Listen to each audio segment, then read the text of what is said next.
नमस्कार विद्यार्थियों, इस वीडियो में आप सभी का स्वागत है। आज हम कक्षा 6 इतिहास का 9वां अध्याय व्यापारी राजा और तीर्थयात्री का दूसरा भाग पढ़ेंगे। इस वीडियो में हम बौद्ध धर्म का प्रचार, तीर्थयात्रियों की जिज्ञासा, नालंदा जो उस समय एक शिक्षा का केंद्र था, इसके अलावा भक्ति की शुरुआत, इन बिंदुओं पर चर्चा करेंगे।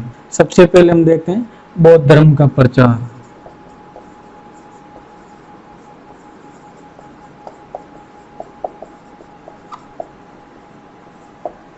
कुषाण वंश का एक प्रसिद्ध शासक था जिसका नाम कनिष्क था और इसका शासनकाल आज से लगभग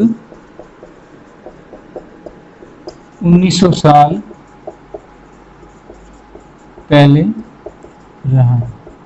कुषाणों का प्रसिद्ध शासक कनिष्क, जिसका शासनकाल लगभग 1900 साल पहले रहा। कनिष्क ने एक बौद्ध परिषद का गठन किया। बौद्ध परिषद का गठन किया। इस परिषद में एकत्र होकर विद्वान महत्वपूर्ण विषयों पर विचार विमर्श करते थे। बुद्ध की जीवनी, बुद्ध चरित्र। बुद्ध चरित्र ये बुद्ध की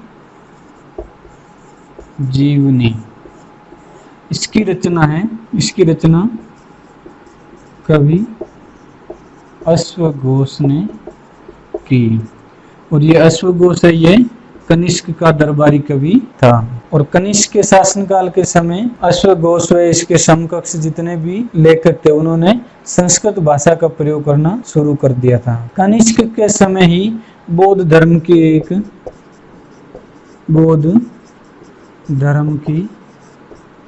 एक नई विचारधारा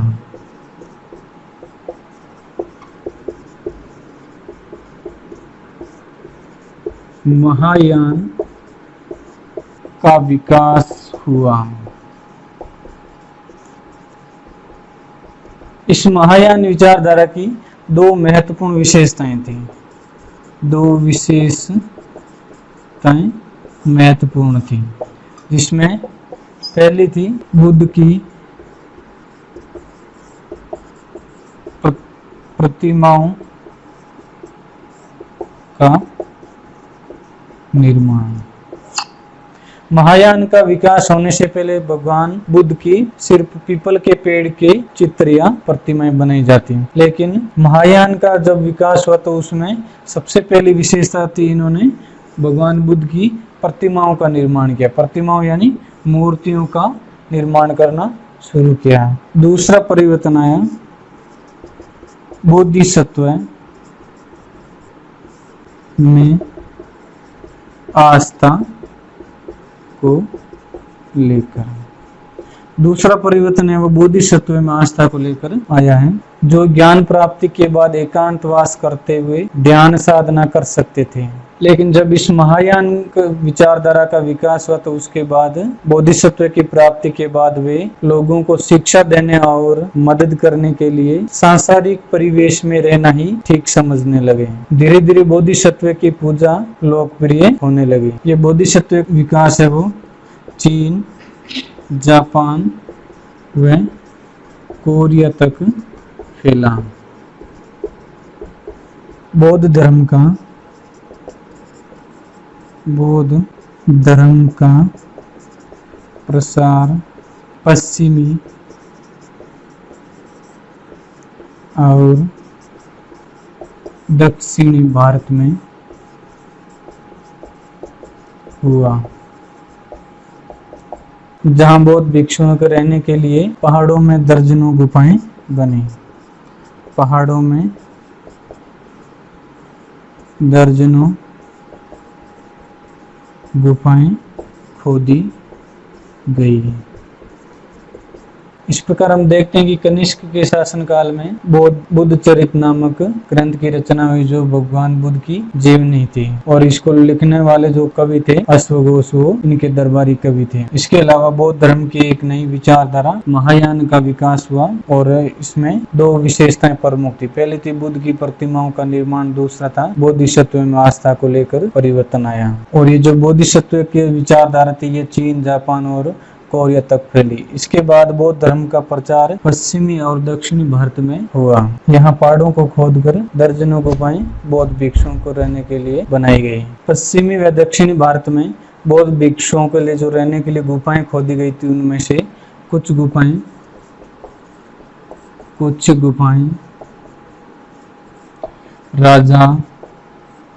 राजाओं और रानियों के आदेशों से व कुछ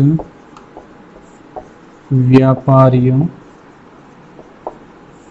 व कृषकों द्वारा बनवाई गई। और ये जो गुफाएं, इनमें ज्यादातर गुफाएं पश्चिमी घाट के दर्रों के आसपास बनाई गई। ज्यादातर गुफाएं पश्चिमी घाट के दर्रों के आसपास बनाई गई। बौद्ध धर्म दक्षिण पूर्व की ओर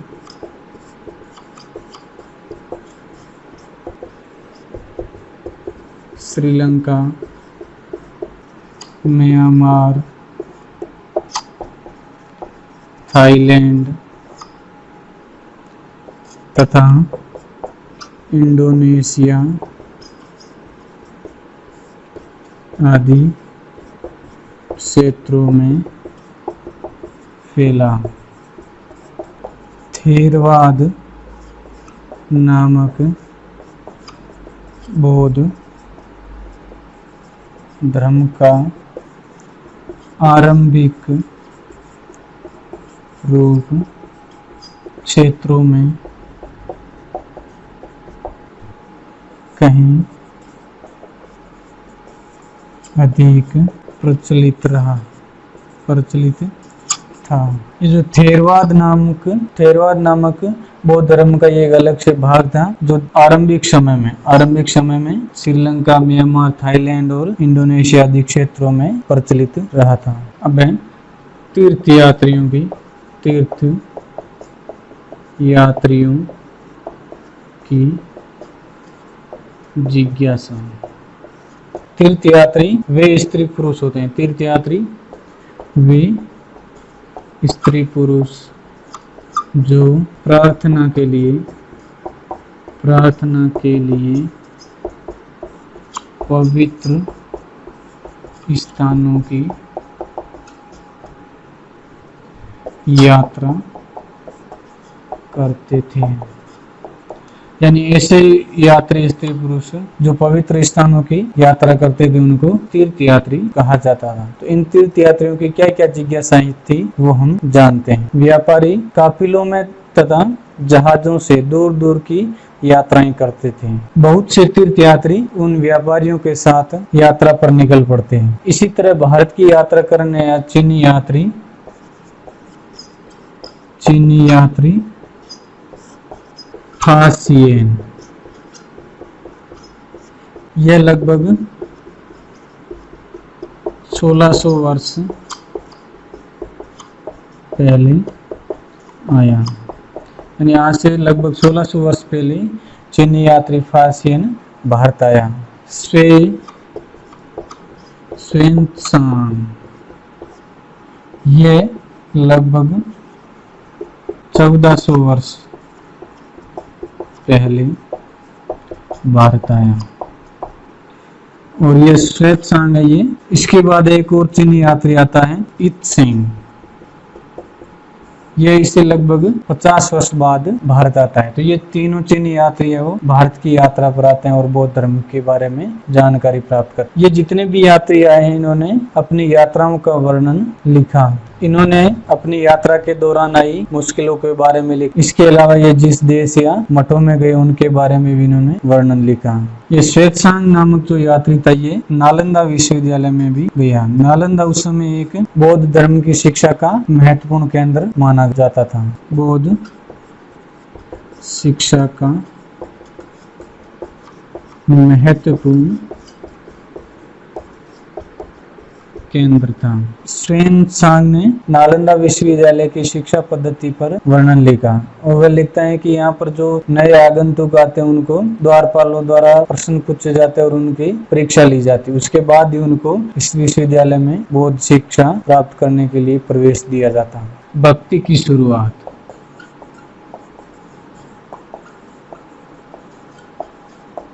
ये भक्ति शब्द ये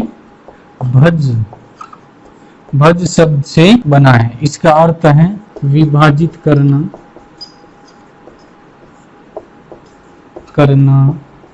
या हिस्सेदारी। इसका अर्थ है विभाजित करना या हिस्सेदारी। भक्ति भगवान और भक्त के बीच परस्पर एक अंतरंग संबंध है। भक्ति मार्ग की चर्चा भगवत गीता में है, जो महाभारत का एक भाग है। यानी महाभारत जो महाकाव्य है उसमें भगवत गीता नामक एक भाग है जिसमें भक्ति मार्ग का वर्णन किया गया, भक्ति मार्ग के बारे में चर्चा की गई है। भगवत गीता में भगवान कृष्ण ने अपने भक्त और मित्र अर्जुन को सभी धर्मों को छोड़कर उनके शरण में आने का उपदेश दिया है, क्योंकि केवल कृष्ण ही अर्जुन को सारी बुराइयों से मुक्ति दिला सकते हैं। भक्ति मार्ग अपनाने वाले लोग आडंबर के साथ पूजा पाठ करने के बजाय ईश्वर के प्रति लगन और व्यक्तिगत पूजा पर जोर देते थे। भक्ति मार्ग अपनाने वाले लोगों की यह भी मान्यता थी कि अगर अपने आराध्य देवी या देवता की सच्चे मन से पूजा की जाए तो वह उसी रूप में दर्शन देंगे जिसमें उनके भक्त उसे देखना चाहते हैं। भक्ति परंपरा ने चित्रकला, शिल्पकला और स्थापत्य कला के माध्यम